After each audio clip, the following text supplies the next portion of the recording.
prophecy. That's a prophecy of Muhammad, that we would divide up, and all of them are going to go to hell except one. Now, this makes some people angry, by the way, when I come to this point, because I wrote an article about this on the internet. It's been there for years, called Groups. And everybody's happy with you until you get to the group thing and you go, don't you mention my group. Oh, you can mention the Sufis and the Goofies, but don't you come to my group. Huh? Okay, Shiite, you can mention those guys. Don't you come to my group.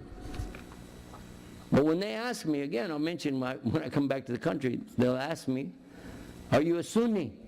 I say, no, I am not. Why? Well, I'm not going to leave out the Quran.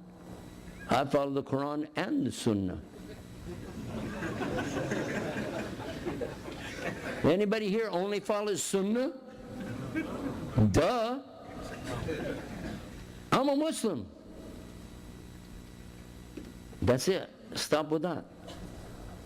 I know some of the tariqas out here, you'd be in big trouble for that. But, you have to give bay'ah to this sheikh, and you have to, wallah, yeah.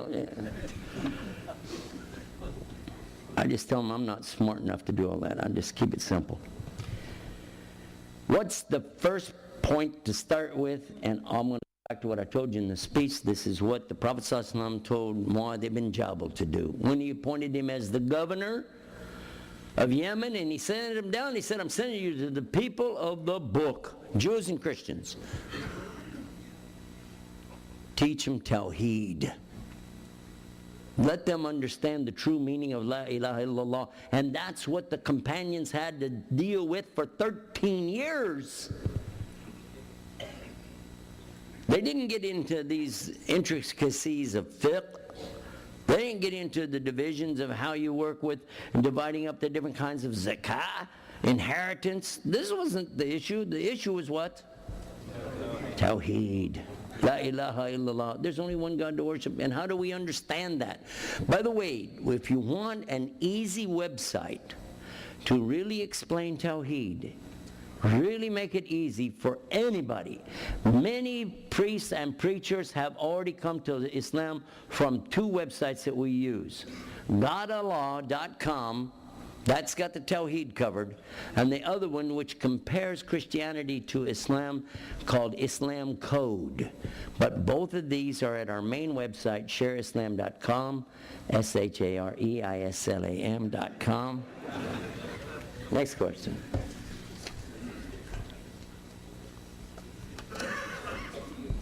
Somebody asked, if we believe in the same God, why do I need to be a Muslim? We already discussed that, really. You can love God, but how do you know you're going to be loved back? But let me make it real easy. I want to make it easy for people to understand. Because if you start quoting hadiths to them, they're not going to understand that. They don't even know what a hadith is. If you start breaking down words out of the Quran to them, that's not going to make sense to them. They don't know Arabic.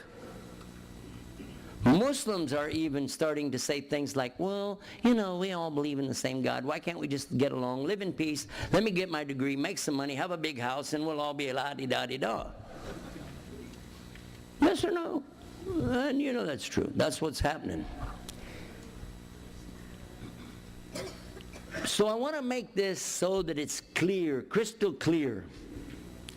And I give him the example of the little boy who comes into his mother and he says, Mama, I love you. I love you, Mama. And she says, you know what? I love you too. But will you do something for me? I'll do anything for you, Mama. Okay. I want you to go out in the kitchen and I want you to wash the dishes for me. Because, my diabetes is acting up. My legs are swelling. I can't stand out there and wash dishes. Will you please go wash the dishes? He's gone for a while, and he comes back. I love you, Mama. Did you wash the dishes? Nope. But I brought you some chocolate candy. She's diabetic, remember? She says, I can't eat that. He says, I know, but I can. And I got a good deal at the store. So he eat the candy. Does he love her? Or he loves himself. Next day, Mother, I love you. Will you please go out and mow the grass for me? I have hay fever real bad today. I can't go outside. It's killing me. He leaves. He comes back. Did you mow the grass? No. But I brought you some flowers. And she's got asthma. Huh?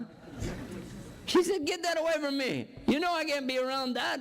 He said, I can, and I like these flowers. Who does he love? Yeah, and that's the same thing for anybody who say they love Allah, but they don't want to follow Muhammad sallallahu alaihi wasallam. It's not reciprocal, and Allah is not going to love you back because you have not loved him on his terms. His terms are a complete and total love that has nothing else in it whatsoever. It's mentioned in the Bible in the Old Testament. It's mentioned in the New Testament, and it's mentioned in Islam the same way, unless and until you reach the level where Allah is more to you than anything in this earth or anything in the universe, you have not submitted. When you can find anything on this planet which you take over Allah, you are no longer considered as a Muslim. Allah orders you to do something, you do it because he ordered you. He orders you not to do something, you don't do it because he ordered you. And you don't change his religion.